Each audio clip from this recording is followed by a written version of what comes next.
So anyhow, here we are. Welcome. It is Wednesday, April 1st. We are in a new environment, kind of a new normal, which is the theme for our little conversation today. And it's not a presentation. It's really kind of intended to be a dialogue and a conversation. So we invite you to participate, ask questions, raise your hand, put something in the chat bar if you like. If it's suitable for sharing with others, we will. But our goal today is to, as leaders and as managers and as business owners, as company executives, we'd like you to consider perhaps what you're going through in your role as a leader, how you're motivating your people, how you're getting them to perform, how are you getting them to reframe and adjust their attitudes. So we're going to talk about some of those strategies. We're going to talk about adjusting your beliefs. We're going to talk about perhaps a new approach that you can take with your people. We're talking about how to survive, not just as a producer, but also as a leader and a manager in what we call this new normal. These are times we've never seen before, so we're going to get into some of that stuff. But I want you to think about, in terms of the context of this whole talk, the motivators behind your people. What are your people going through right now? How do you keep their heads screwed on straight? How do you get them doing what you want them to do on a consistent basis? So we're going to ask you to participate in the chat. Don't be shy about asking questions. You can pipe up verbally, or you can put a question in the chat bar. But let's dive in and explore what you're doing now as a leader, how you might need to adjust, how you might consider altering your approach so that your people can stay on task and on target. All right, so here's where we're asking you now. Go ahead, take a moment in the chat box. What are some of the things that you would like to see us make sure that we cover today? Jim, hit the number. Hit it. All right, so what are you going through? We've Jim and I, obviously, we've been on the phone a lot over the past couple of weeks talking to our clients and the leaders, the managers, and there's a handful of things that are coming up. One is motivation, right? How do we keep the head in the game? How do we keep the motivation going? And for those that have been around us, you know that we talk about three kinds of motivation. There's really only three ways that you can motivate somebody. Number one, carrot, right? Put an incentive in place for them. So if Denny Gallagher were to say, Clint, I'll give you $100 for 20 push-ups, wonderful, great. I'm hitting the ground. I'm giving him my 20 push-ups. I get my $100. Short-term motivation. He gave me a carrot. I got it. But then he shows up the next day and he goes, hey, Clint, give me another 20 push-ups. And I go, where's my $100? He goes, no $100 today. So it doesn't work that well, but short-term it does. The other is stick, right? Hey, Clint, hey, you're gonna have to pay me $20, otherwise give me 100 push-ups. So now I got the stick, I got that. Again, short-term, those really don't work so well. The big thing we're after is intrinsic motivation. That's achievement, goal orientation. What do people want to do? So here's what I would encourage you to do. I don't know if you saw the same post I did that said, hey, this crap was not on my vision board, right? This wasn't what I was, set up to do. So what you got to do is now get back to the daily, weekly, monthly, short-term goals, short-term successes that they may have. So from a producer, it might be the number of conversations you have with existing clients. And we're going to get into a little bit of that. But look at things as short and incremental goals that they can feel good about obtaining in order to keep their motivation where it needs to be. The other is accountability. Here's the thing. We all want to know what we're expected of. And now that conversation, the communication you're having with your teams on a regular basis is going to allow the accountability to be co-created. So just like when you were talking to them, if they're in the office on Monday, what are you planning to do? On Wednesday and Friday, you're having those check-in calls, making sure that you're holding them accountable to the behaviors that you ask them to do. Another big one is skills development. If I went into your office right now and said, hey, show me a file, either electronic or paper, that you have on every single one of your direct reports as a leader, and you showed it to me, I would say, hey, where's the ITNA in here, the Individual Training Needs Analysis? Right now, it's a great time for developing your people. That's why most of you may have joined today. to get a little bit of additional insight, a little bit of things to work on yourself that you can help your people with. So what's the gap? What's the individual training needs analysis gap that you have with your people? So these are some of the big things big picture things that Jim and I are seeing about what people are struggling with right now. Hit the next one. But here's what I want you to take a look at. We're also hearing from the leaders about vision, right? Hey, what's the vision of the company? Because all of a sudden, boom, things have gotten interrupted. My belief is whatever vision you had of the company 3-4 weeks ago, that's still there. That probably hasn't, nor should it change. However, what they do need is they need a short-term vision of what you plan to do and some actions behind that. So what you've got to also do is give them a glimpse of your to-be list, not just your to-do list. So, hey, over the next 30, 60, 90 days, here's what we're looking to be in the marketplace for our clients, and be working as a leader on that to-be list and being comfortable enough to share that. Those are the planning and the strategic things that you're doing to help move the business forward. Last week, we've all got thrusted into it with working remotely. So you've gotten through that part. If you would have put a short-term vision out 2 weeks ago, it would have been, hey, that we can get 100% of our workforce working remotely and being just as productive, if not more so, than when we were in the office together. So now, what's that next 1 or 2 or 3 week vision that you have that you're putting out there that everybody can kind of gather around? So you got your long-term vision hasn't changed. Keep working on that. You got a short-term vision that does have to be explained and be put out to your teams. Jim? So it's kind of interesting because I was listening to the news on the way in this morning, and they were talking about the president's press conference from yesterday, and he said that we're nowhere near the peak. The peak is still a couple of weeks away, which is kind of hard to fathom because we think to ourselves, how can it get any worse than it is now? But the best or the worst is yet to come. But as bad as it's going to get, our philosophy is this too shall pass. For example, this is the Dow Jones Industrial Average from 9/11, where the markets absolutely went dark, but we came back. Following on that, the financial crisis. Actually, this is the financial crisis from 2009, where the stock market absolutely tanked. We came back from that. So all the leading indicators say that we're going to come back from this. We just don't know where or when. But the real question is, as leaders and as managers, what are you doing to keep your people on task and keep them focused and keep the flow of business going into the pipeline? It may not be coming out of the bottom or the other end of the pipeline in terms of closed business, but are you still communicating with your people? Are you still engaging with your customers and prospects? And how are you getting your people to do so? It comes from this. Those of you that have worked with us for a while, you know that everything that we do, our belief system is based around what we call the success triangles, the Santos success triangles, that are comprised of behaviors. What are you and your people doing on a regular basis to keep the wheels of business turning?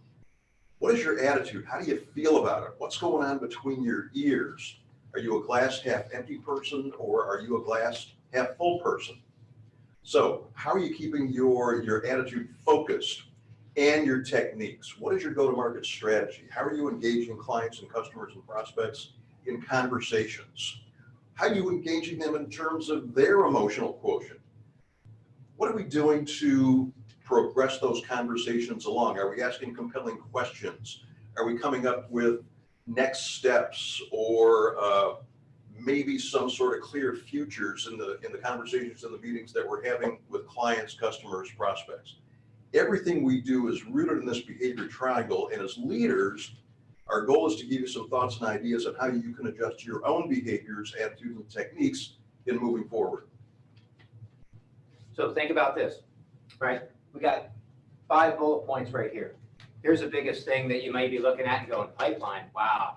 Pipelines are a little bit different, right? Pipelines are a little bit different than what they were now. So you may need to redefine what that really means. And that what could be, and we're going to talk about a care model here in a moment that's going to really kind of help define that.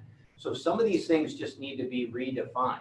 Kelly Fairchild wrote in, we're going to spend a decent amount of time on this. She wrote in, asked a question, said, how do we lead a results-driven team when we aren't getting too many wins right now?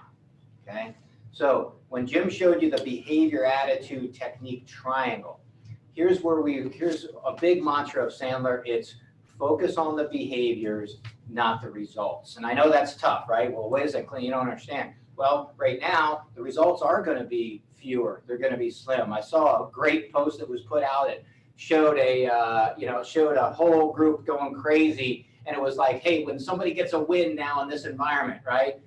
And hey, that's going to be the fact. But here's the thing. What are the behavioral wins? So look at it this way. You could say, look, guys, hey, today I want you to have 7 unique conversations and appointments set for those prospects in May, in June, right? Or you could say, hey, I want you to have 5 conversations with existing accounts. So you just got to redirect the results back to the behaviors to keep them focused so much on the behaviors. And that's going to end up getting you the results that you're looking for. Okay? Jim, keep going. So let's start with attitudes. We talked about that success triangle. We talked about behaviors, attitudes, techniques. Let's start at the top with attitudes. And what you're looking at here is something that we call the beliefs wheel. And the genesis of this is in times like this, and any times in your business development or your leadership career, what is your belief system? Are you a glass half full or a glass half empty type of individual? Because it starts with beliefs at the top of the wheel. What do you believe about the current environment, about the current state of your business? Do you believe that there's nobody out there doing business? How does that impact your actions and your results? So as an example, if you're a glass half full person, you believe there's no business out there, that nobody's doing business right now, that the wheels of commerce have come to a grinding halt. The judgment is that, well, since the wheels of commerce has come to a grinding halt, that means nobody's going to want to talk to me. Nobody's going to want to engage with me. Therefore, if no one wants to engage with me, I'm not going to make any calls, and the result is nothing. Empty pipeline, no activity, no nothing.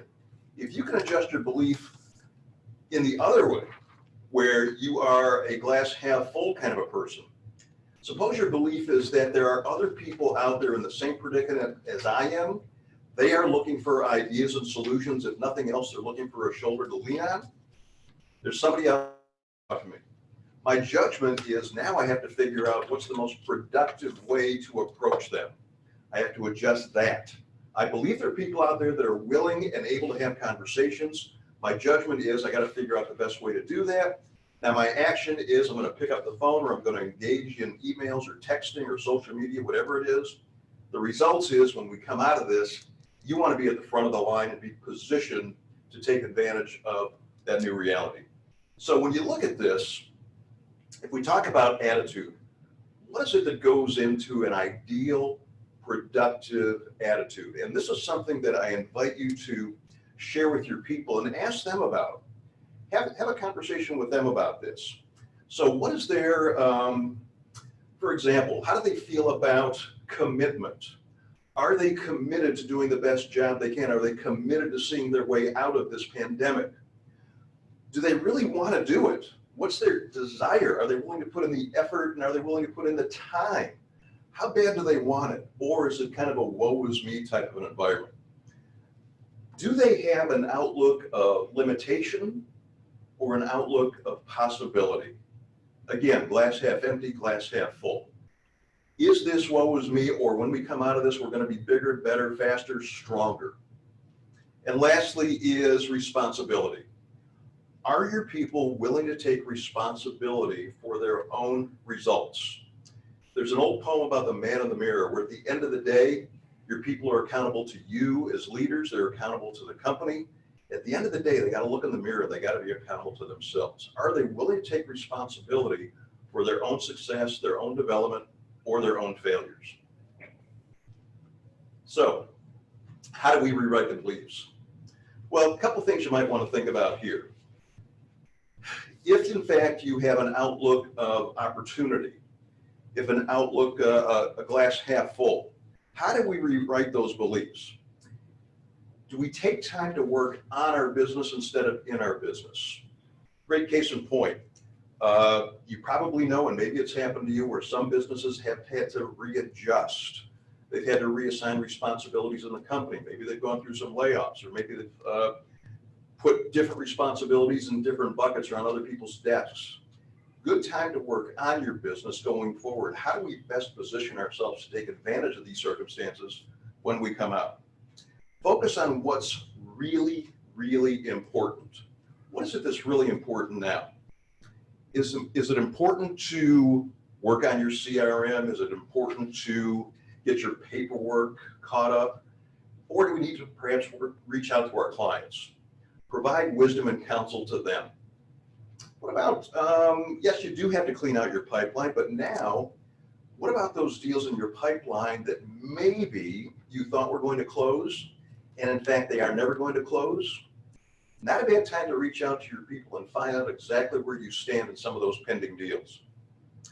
Understand the real motivators with our clients.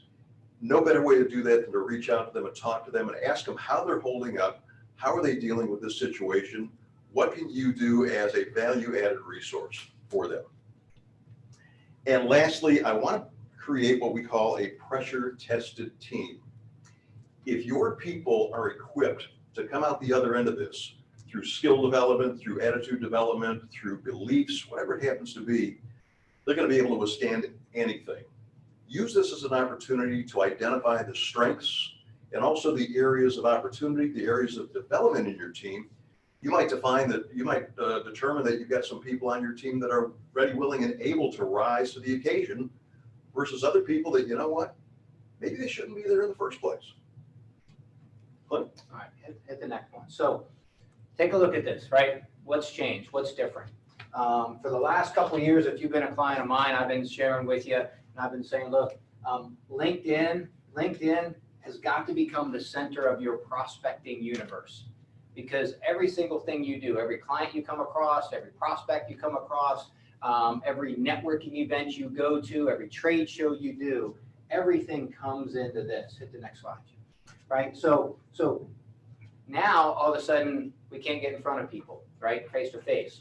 So now what's different? What are all the things that we can't do anymore? And what's the adjustment we've got to make? So how are your assets? Your assets are the things that if you had somebody on a Zoom conference call that's a prospect, do you have a good PowerPoint deck to be able to show them? Do you have a video of your products or services? Do you have a video of a referral or a reference? And do you know how to use those kind of technologies to be able to shift into digitally selling now? And where LinkedIn comes into place is this is our #1 prospecting tool right now. And you can use that to be able to effort up referrals and such. I'm using LinkedIn a lot right now to try to get in contact with CEOs in industries that I'm specifically prospecting. There are industries out there that are still doing well and that will be buying today. That's part of the belief system that has to be into play. People are still buying. There's a lot of commerce still happening. We just got to maybe shift our direction into the right vertical that's going to be able to keep us focused in that area. Now, I want to follow up because a note came in as a follow-up to that last one that said, no, I've got a very successful team stuck at home, unable to earn commissions, right? So without knowing exactly what industry or what business, I'm just thinking, here's what I'd be thinking. I'd be thinking, I got to have high touch with them. I got to touch them in the morning, and then I got to also give a touch in the afternoon. And then here's what I'd be looking to do. I'd be using this time. If this was a true situation where they just can't get out or do anything, then I'd be really focusing in on sharpening the saw and challenging them on sales techniques, sales content.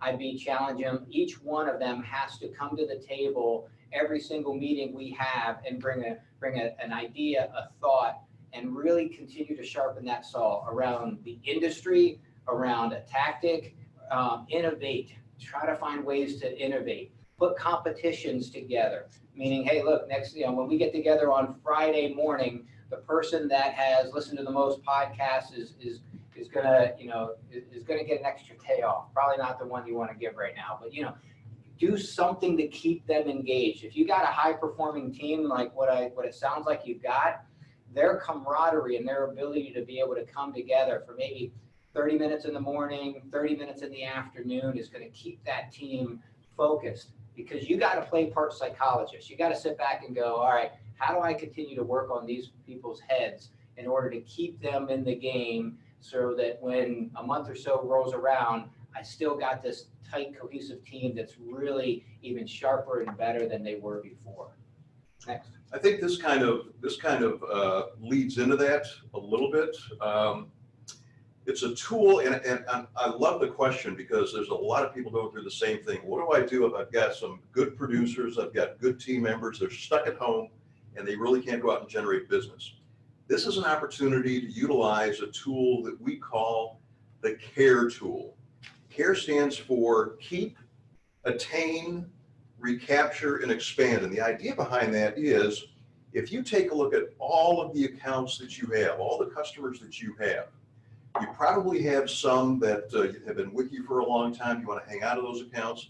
There's other accounts that you may have lost over time that you want to focus on bringing back into the fold and recapture. There's some accounts where you might not be getting enough wallet share. What's your strategy for expanding your wallet share with those accounts? And what's your strategy for just maintaining the status quo with the accounts that are good margin, good relationships, they've been with you for a while, and you just like to maintain that status quo? So let me walk you through some of the characteristics of some of these. And I want you to think about this as an exercise for you and your people to go through, because this can kind of navigate the waters as to where you take your business if and when we come out the other side. I shouldn't say if, or when we come out the other side, because we know that we will. So let's start with the keep accounts. In your customer base, in your client base, which accounts would you like to keep exactly as is? Maintain the status quo. These are the accounts where you've got the good relationship. You might want to take a litmus test on just what the quality of that relationship is. What's the length of the relationship? What's your relationship with the key decision makers? We've got 16 account retention factors or client retention factors that we focus on. There's a tool that we can provide to you that will actually allow you to measure the level of satisfaction or the relationship you have with those customers. But in the keep category, these are customers that you want to hang on to, a good level of profitability. You want to maintain that relationship where it is, and you want to continue to rely on them and have them rely on you as a trusted advisor, as a resource. What about the attain, Clint? Attain. All right. I want everybody to go to your chat feature, chat right now, get in there. And here's what I want you to do. Chat to us real quick what your sales cycle is. Is it less than 1 week? Is it, we're in a 30 to 60 day typical sales cycle?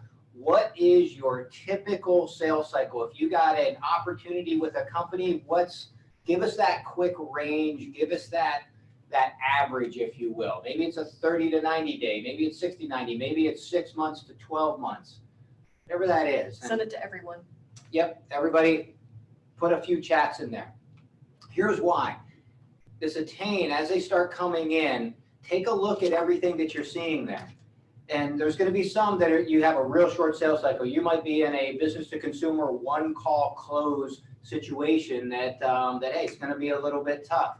On the other hand, a lot of you, I'm going to venture to guess, a lot of you are falling into the 2 to 4 week to 30 to 60, 90 days, 90 days plus and such. So take your team and get them focused on that. Say, look, guys, our sales cycle is usually, Catherine, what are you seeing? I'm seeing everything. I'm seeing 30 to 60, 9 months to 1 year, Yeah, so 6 to 12 months, 6 weeks, yeah, so 30 to 90, so most of you are outside. I'll just say the bulk of you are outside of 30 days. 1 to 2 years. So the opportunities now to be able to prospect. Here's what I'm hearing too.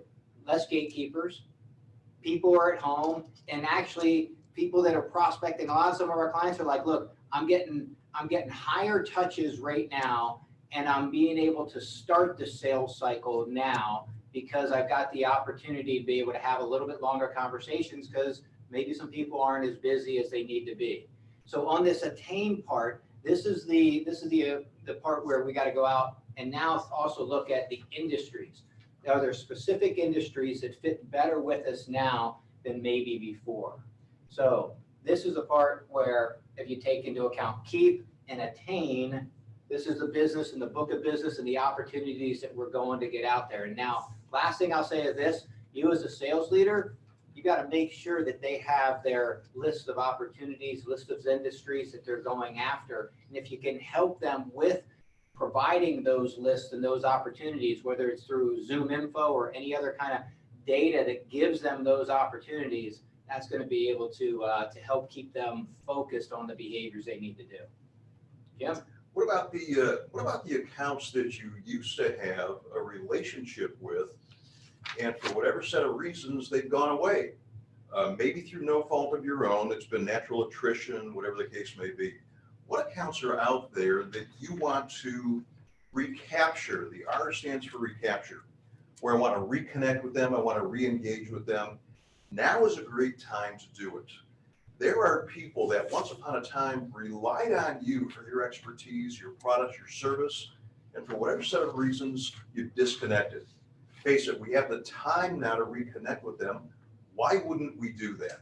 So we want to reconnect and we want to re-engage with those customers and clients, but we don't want to be, the term that a colleague of ours uses is called sales horny. We don't want to go into this with the idea of trying to close a piece of business. All we want to do is reestablish the relationship. We want to be a resource to them. We want to offer to help. There's a lot of clients that we've worked with over the last 17 or 18 years that, you know what, we haven't talked to them for a while. We're reaching out, we're just offering to help in any way we can. Any kind of a resource, any kind of advice, if they need a talk track, if they need a document, whatever we can do in this environment to help, that's what we're trying to do. So you got to put it in context. It's a past relationship. You might not have that relationship now, but it's a relationship that does have an opportunity to be rekindled. So how do we do that? Well, you certainly want to touch base with them. You want to talk to them about what they're going through. You want to talk to them about what they're experiencing. Be up to speed on what's changing in their market. There's a number of industries where they're all reevaluating their position in the market and what their approach is. I need to be up to speed on that so that when I speak with them, there's a certain degree of trust and a certain degree of relevance. So now is a great opportunity to think about recapturing that business that went away, because right now, everybody is looking for a port in the storm. They're looking for a shoulder to cry on. You can be that resource.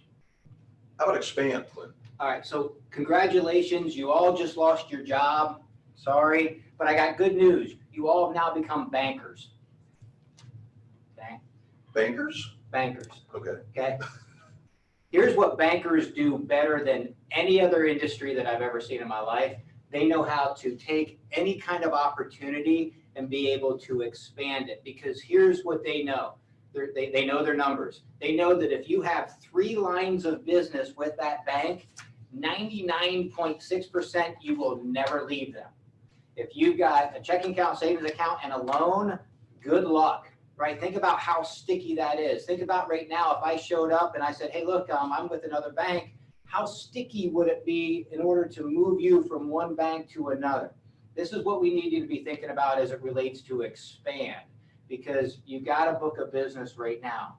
What are the areas of opportunities, because you've got those relationships that maybe you've just been stepping over because the economy's been great? It's easier to go out and get new business than it might be to expand some existing business. So some of you have the luxury of having other product lines, other products and services that you could use. So this is where we've asked a lot of people to put a big focus on and look at this care model and go, what order do I need to be really spending my time? And it's spelled out care just to give you the big buckets, but maybe this is where your time and energy and effort over the next 30 days needs to be more here, and the keep accounts in your book of business while you're trying to go out and get new accounts and recapture. So you choose based upon your industry and based upon the business you're in, what order does that need to be in? Some of you got one product, one service to sell. You do that, you will probably never sell them again, and you're constantly hunting. That's where your digital prospecting and your marketing mindset comes into play, to be able to put it out there and be a marketer, to be able to draw attention to you. But this is your area of opportunity. If you do have multiple lines, to go back to people that already love you, you got a relationship with, and be able to open up the door to have conversations about other product lines and services.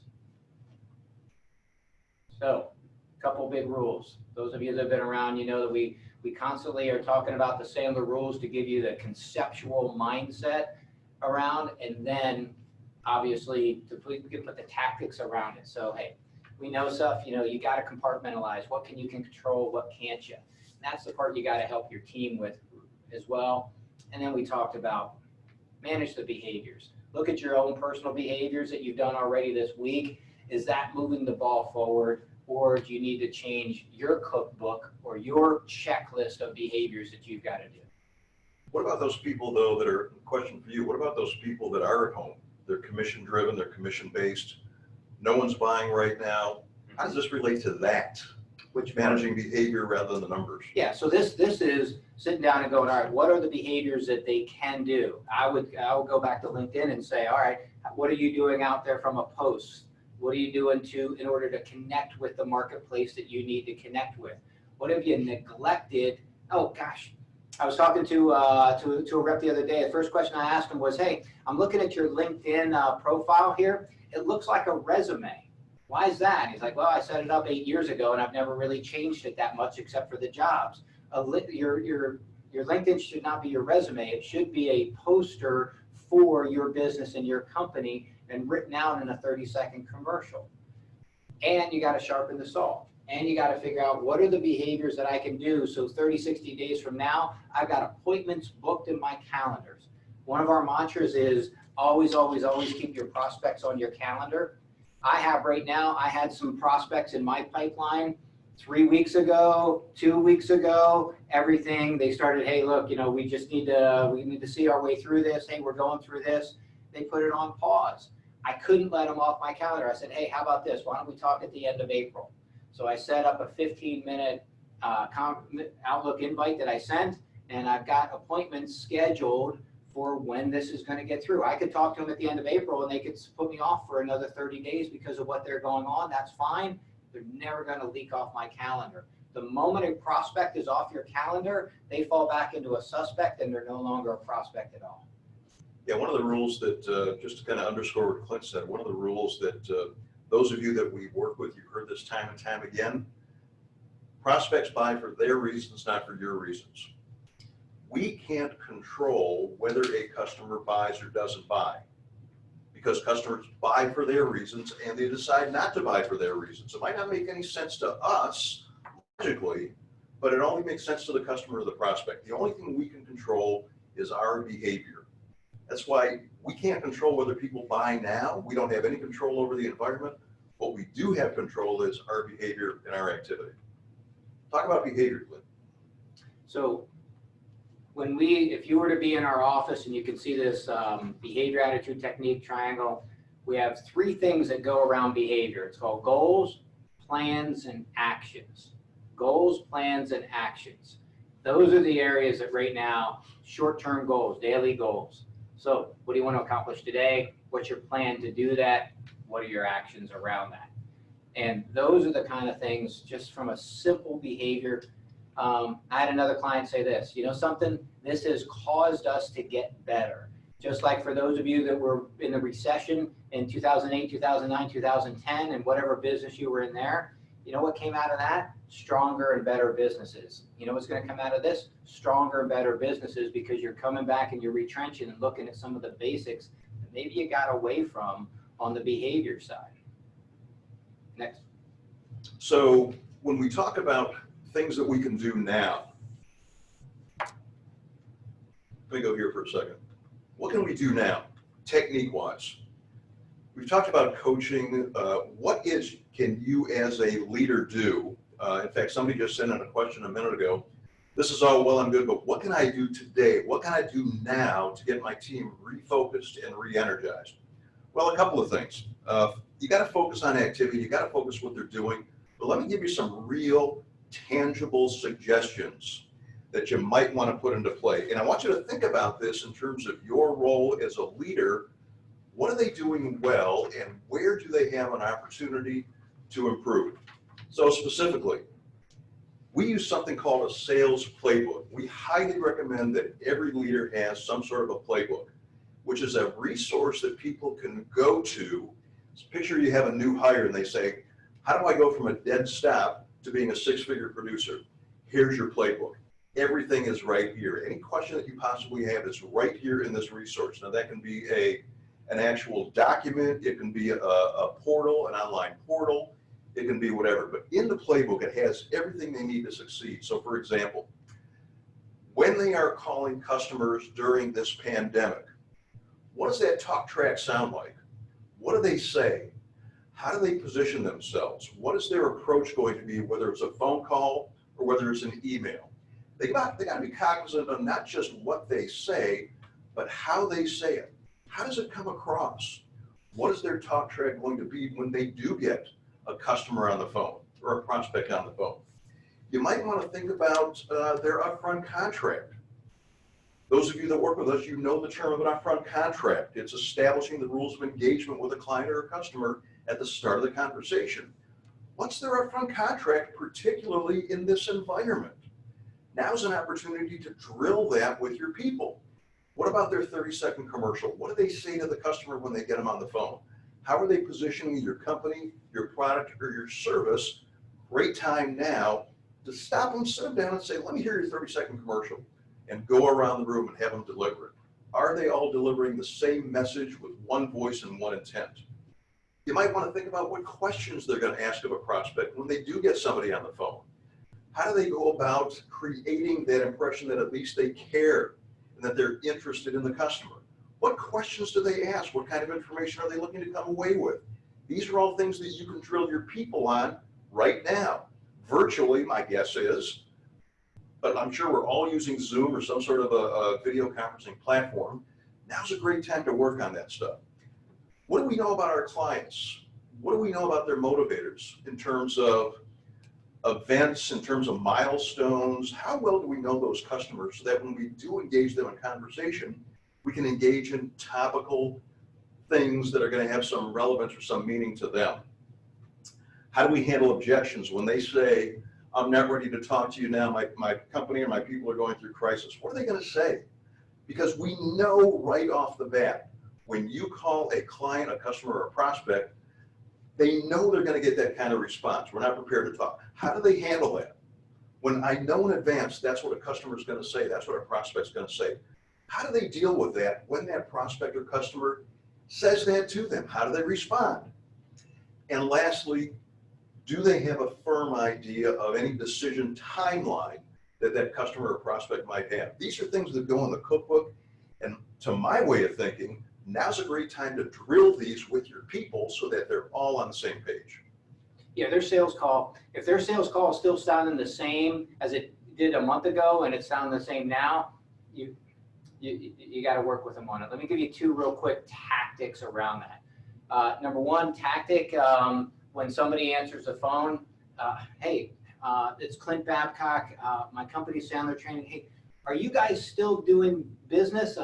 My company is, but I'm not sure if you guys are even still doing business, are you? Right? It creates that opening and that a little bit of that empathy to find out, hey, are they still operating in business? And if they say yes, then you can go, oh, great, because hey, some companies are just, shutting down, not doing any kind of business whatsoever, and others are still trying to keep things as close to normal. How's it going in your business? Keep focused on their business, then you can focus on them, then you can get to the topic and the reason why you call. Just a little bit of structure there, or tactics to get you into that easy opening. And if you've got a team, this is where you sit around and you brainstorm and you go, how do we get an opening so that we can eventually talk about business? And those are the kind of things that you can come up with, and leverage Jim and I to help you with that if you need it. Jim? Yeah, I'll give you a quick third-party story that just occurred. I just learned about this on Monday. One of our clients is in the dental supply business. They sell dental equipment. And in the process of calling around to their dentist, they found that one of their key customers closed their doors last week. They had 30 appointments 2 weeks ago one day, 27 of them canceled.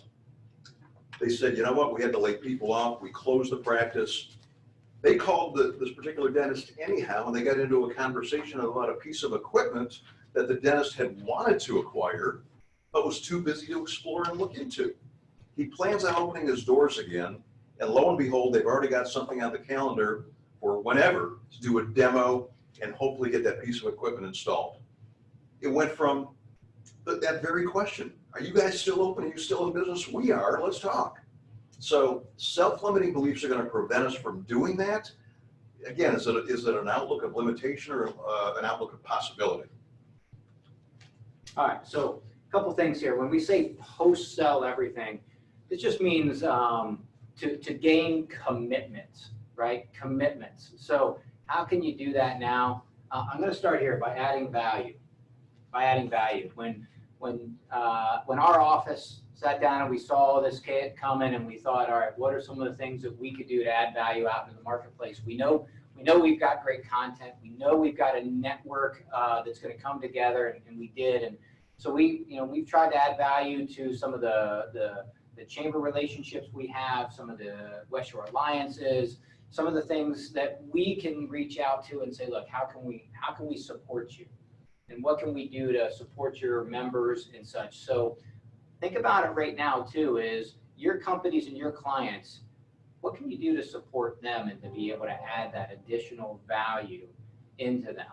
And what are they looking for? What kind of help? Maybe you can't provide it, but maybe you can be a conduit to make that happen. And then, building and staying connected with the relationships, right?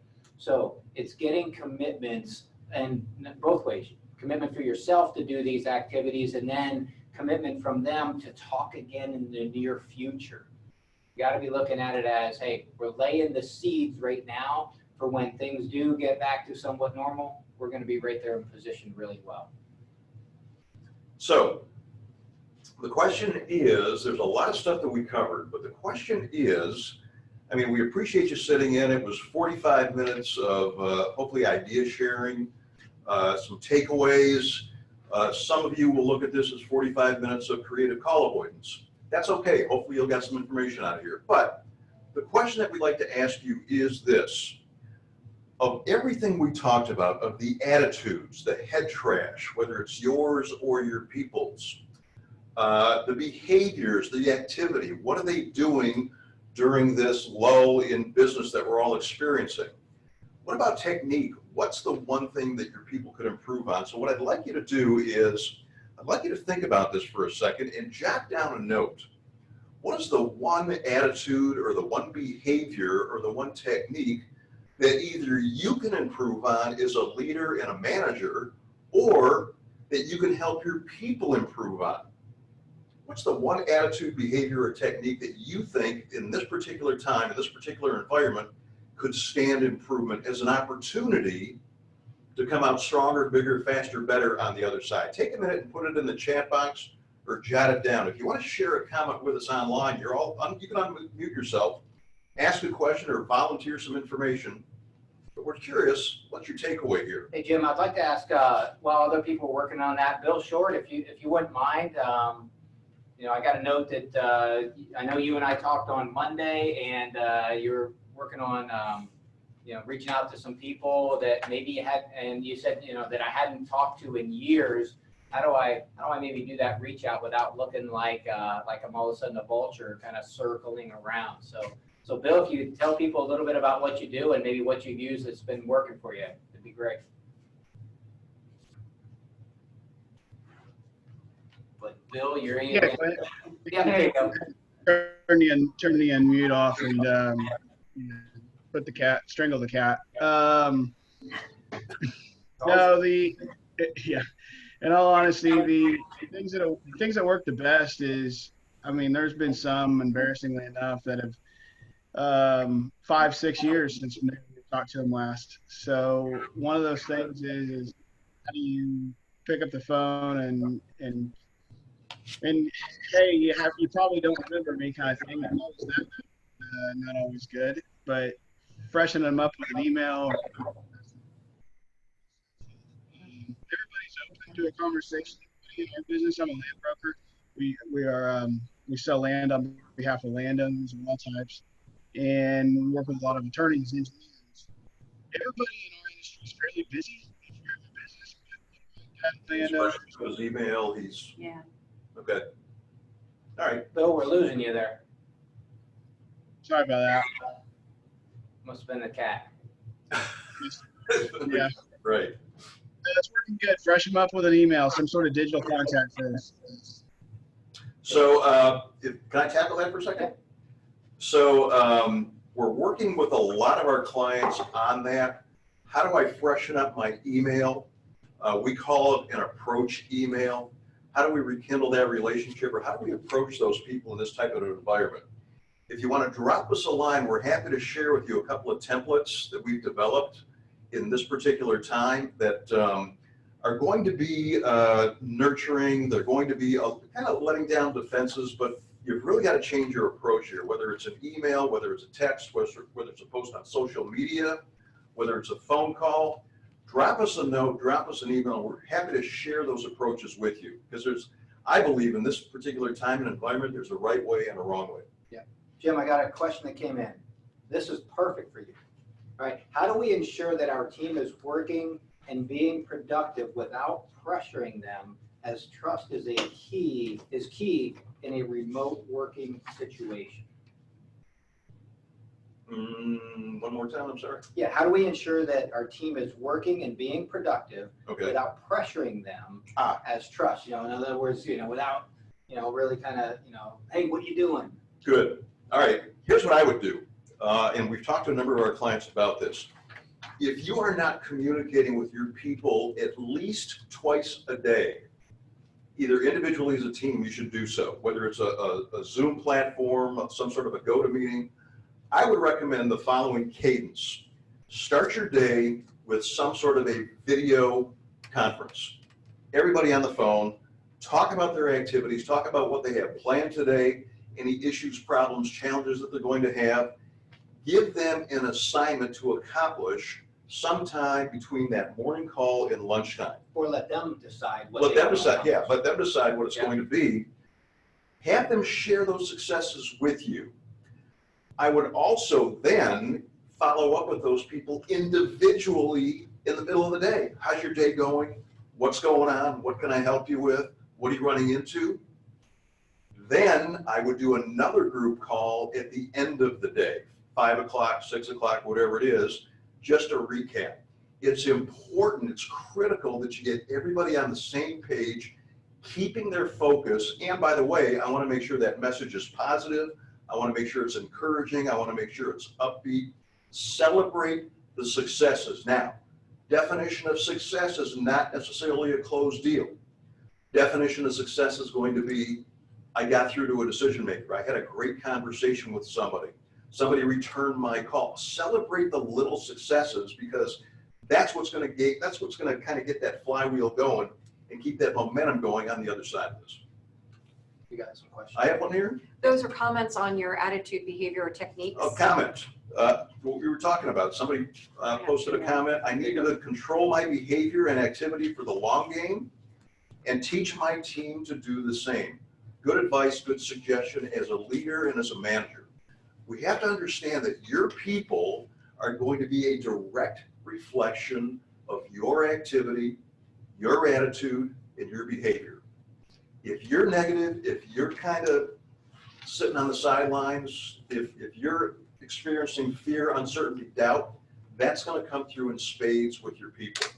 You're the one that has to decide whether you're going to lead, you're going to motivate, you're going to manage, and you're the one that's going to set the tone for the organization. So, good question, good takeaway.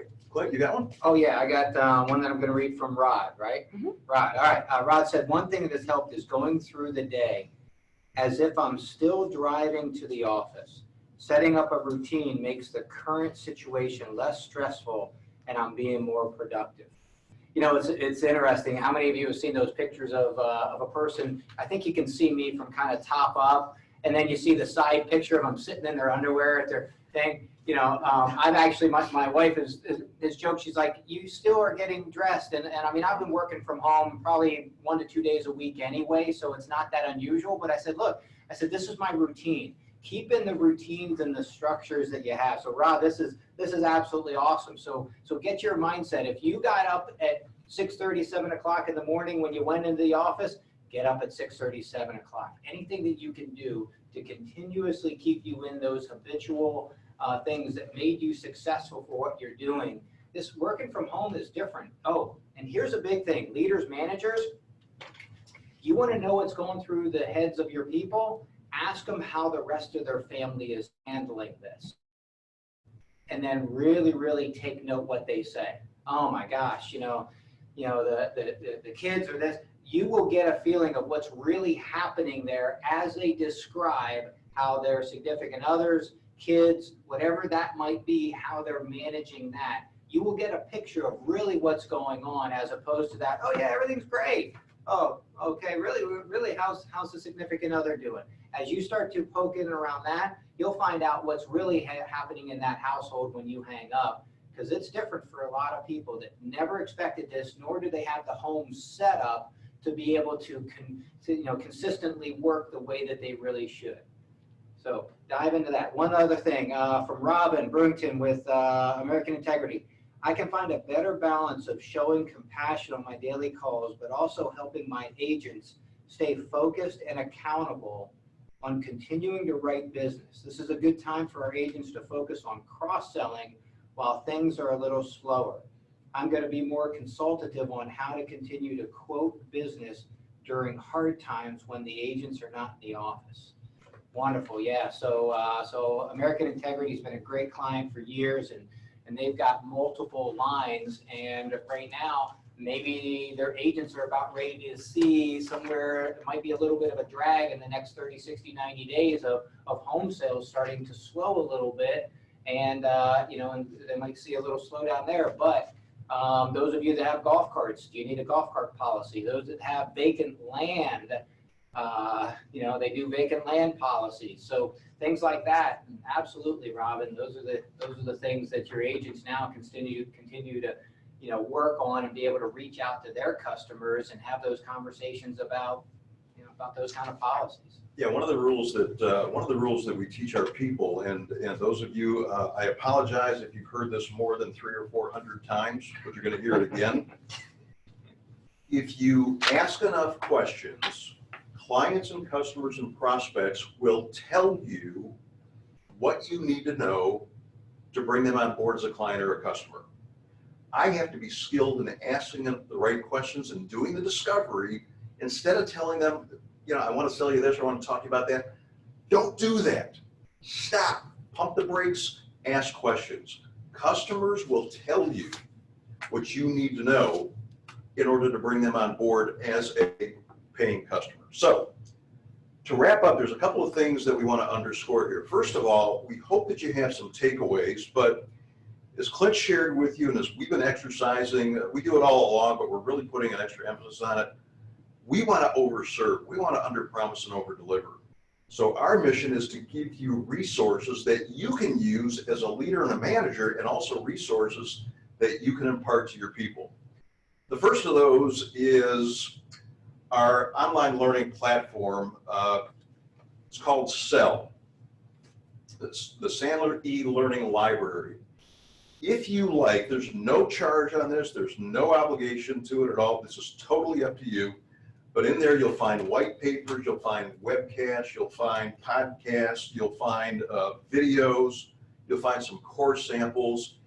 Great resource to use as reinforcement for your people. There's no cost to this at all. All you do is you log in and you have total access. I think there's over 100 resources in there. And I'll send them a link. Is that about right? Okay. And if you like, if you want to jot that link down, you can.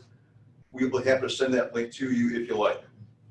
There's also, it's right there. We're going to send it with the recording. Oh, we're going to send it? Okay. With the recording.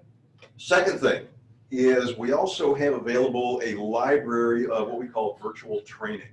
There's 24 video modules in there. They're each about, 45 minutes long, 50 minutes long? Yeah.